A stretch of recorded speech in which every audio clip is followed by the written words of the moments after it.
Madam President, Excellencies, ladies and gentlemen, I cannot help but reflect on the significance of this moment, as this will be my final opportunity to address the United Nations General Assembly as I enter the closing months of my presidency. Over the past 8 years, I've had the privilege of speaking on several variations of the essential themes that quite properly dominate the deliberations of this global assembly: the condition of humanity and the state of the planet. Serving the people of Ghana, and by extension those of West Africa, Africa, and the world, has truly been the greatest blessing of my life. Indeed, being here this morning fills me with both pride and humility. Pride in the limited progress we have made together as nations, and humility in recognizing the challenges that still remain. My time as president has been deeply fulfilling, and I'm profoundly grateful for the trust placed in me by my fellow Ghanaians. It has been an honor to serve them and to contribute to advancing peace, security, and development on the global stage. Madam President, I'm here with a heart full of hope, yet mindful of the great challenges that still confront us. As President of the Republic of Ghana and as a citizen of the world, I'm acutely aware of the shared responsibility we carry.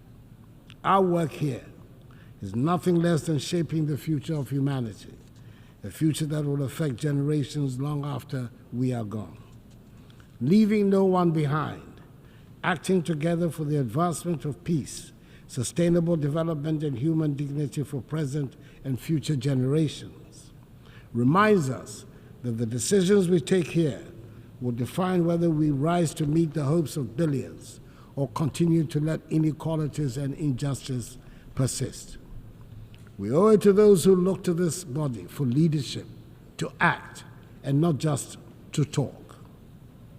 The world we live in today is a stark, unfortunate contrast of privilege and hardship. For too long, the voices of those marginalized, those left behind, have been drowned out. They constitute the bulk of humanity. These are the voices of the poor, the displaced, the vulnerable.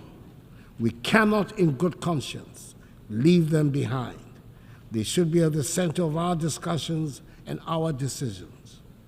Africa, in particular, knows the cost of being left out. Yes, we're a continent rich in potential and resilient in the face of adversity, but we have also been disadvantaged by a global system that has generally treated us as an afterthought. We've been viewed merely as passive recipients of aid rather than as equal partners in global progress. The well-meaning promises of assistance have failed to materialize to bring about the long-term change we so passionately need. Such aid as is offered often comes with strings attached, limiting our ability to shape our own futures. Africa is not a continent of despair. She's full of great possibilities. She's required, however, to chart a new course of development. Our young population is filled with energy, creativity, and ambition. The people of Africa are not asking for handouts. They're demanding opportunities in a new global architecture so they can have access to education, healthcare, and jobs to be able to build better lives for themselves, their families, and their descendants. In Ghana, we've taken bold and decisive steps to ensure that no one is left behind in our national development, and we have shown that it is possible. Our flagship free senior high school policy has benefited 5.7 million young people, many of whom would have been denied the opportunity to learn, to dream, and to succeed. This initiative has transformed the lives of millions, positioning the next generation of Ghanaians to take their place as leaders in the global economy. But this is just the beginning. We need a global commitment to ensure that every child, no matter where they are born, has access to quality education. A world where children are left unprepared for the challenges ahead is not a just world.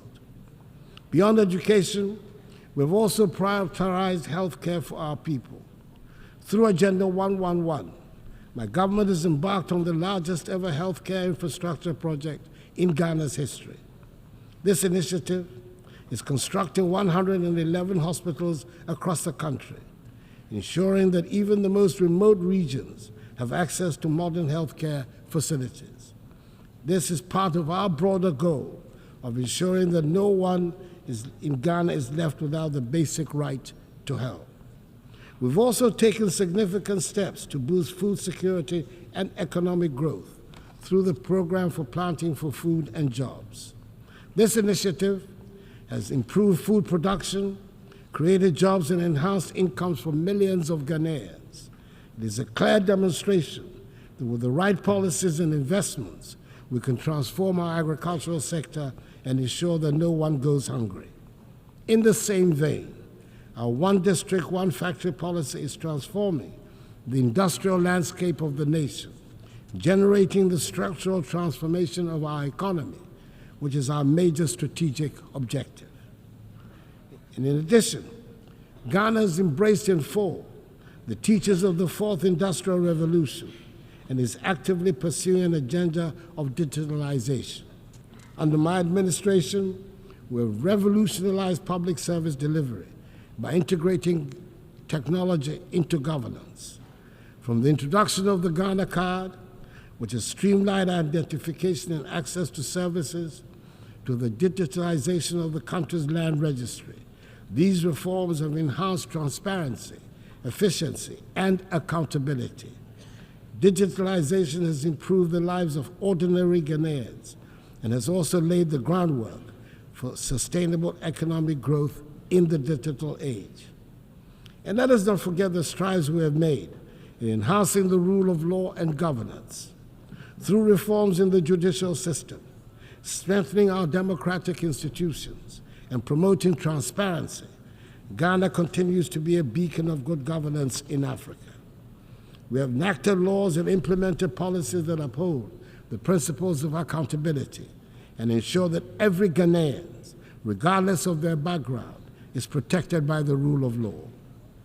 Madam President, it is impossible to address the challenges of today without speaking of the contradictions that exist within this global institution. We gather here to discuss peace, but wars continue to ravage nations. We speak of justice, yet justice endures. Take the Russian invasion of Ukraine, for instance. Millions of lives have been uprooted. Thousands have lost their lives, and yet the Security Council has struggled to respond decisively, just as it is struggling to make a decisive intervention in the tragic ongoing war in Gaza and the Lebanon. The structure of the Council reflects a world that no longer exists, and its failure to act in times of crisis raises a difficult question.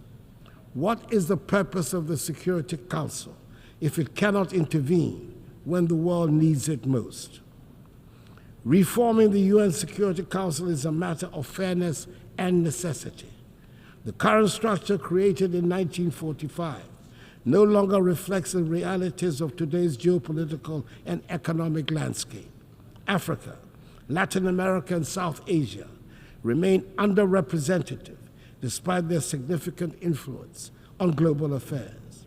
This lack of representation undermines the legitimacy of the Council's decisions, and the use of veto power by a few permanent members often paralyzes its ability to act effectively during crises. Reform is essential to ensure that the Council is more inclusive, democratic, and responsive to the complex challenges we face today. The world has changed, and the Security Council must change with it to maintain its relevance in promoting global peace and security. For years, I've championed the need to reform the Security Council as per the Ezewini Consensus, the common African position on UN reform, which calls for Africa to have permanent seats on the Council. It is incomprehensible that a continent of 1.4 billion people has no permanent voice in shaping decisions that affect global peace and security. The time for half measures is over.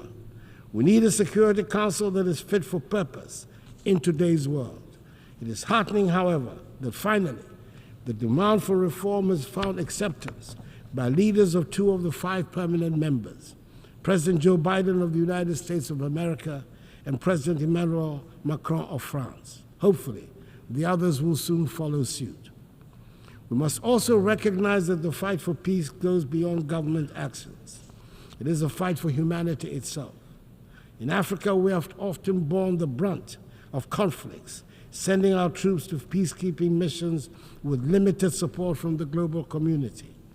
While I'm pleased to see the UN now taking steps to finance peacekeeping in Africa, an outcome of Ghana's presidency of the UN Security Council, we must go further.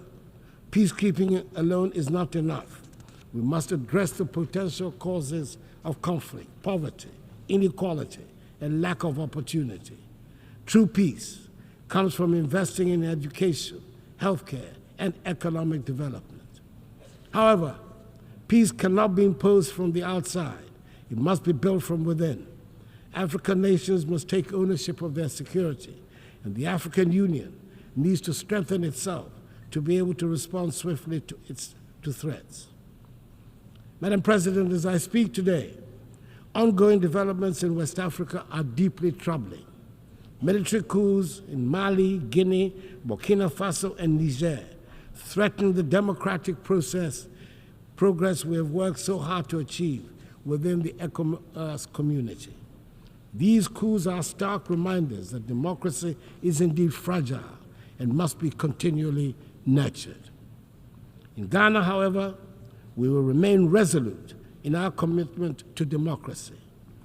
As my presidency draws to a close, I want to assure this Assembly that the upcoming 2024 elections in Ghana will be free, fair, and transparent.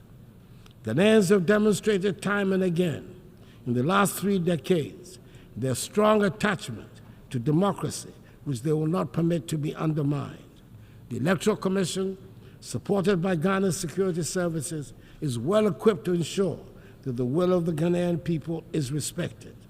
Ghana has long been a beacon of democracy in Africa, and we intend to keep it that way. The 2024 elections will be proof of our enduring adherence to the rule of law, transparency, and the principles of democratic accountability that have guided our nation in recent decades. Madam President, we find ourselves at a pivotal moment in history. The decisions we make today will shape the future of our world.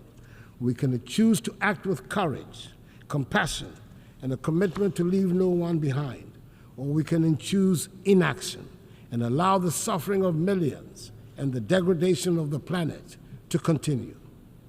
Let me end by reminding us all that the future is not something that simply happens. It is something we create. We have the power in this room to change the course of history. Let us not shy away from that responsibility. Let us act now, and let us act together. I wish you God's blessings in all your current and future deliberations, and I thank you for your attention. On behalf of the Assembly, I wish to thank the President of the Republic of Ghana.